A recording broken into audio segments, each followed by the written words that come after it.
আমাদের দেশের বাকি অংশ থেকে বিচ্ছিন্ন। অথচ গত 7 দিনে আমাদের নিউজ মিডিয়ার খবর কি ছিল? প্রিন্স মামুন গ্রেপ্তার, রাফসানদার ছোট ভাইয়ের বিরুদ্ধে গ্রেপ্তারি পরোয়ানা জারি। 7 দিন ধরে আমাদের দেশের একটা এলাকা বিচ্ছিন্ন। মিয়ানমার যুদ্ধজাহাজ পাঠিয়েছে, সেই খবর আজকে শুনছি মিডিয়ায়।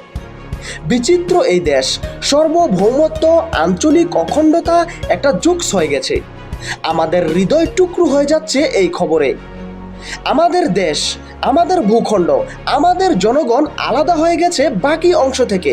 জনগণের কান্না চলে আসছে, আর এদিকে মিডিয়া একদমই চুপ। বড় বড় মিডিয়ার ওয়েবসাইটে সেন্ট মার্টিন নিয়ে লেখালেখি হচ্ছে, তবে সোশ্যাল মিডিয়াতে এগুলো নিয়ে তেমন কিছুই নেই। বর্তমানে মানুষ বেশিরভাগ নিউজ ফেসবুক পেজগুলোর থেকেই পড়ে, আর সাথে প্রতিক্রিয়াও জানায়। আসলে ঠিক অসহায় না, বরং খুব বিরক্ত লাগে যখন দেখি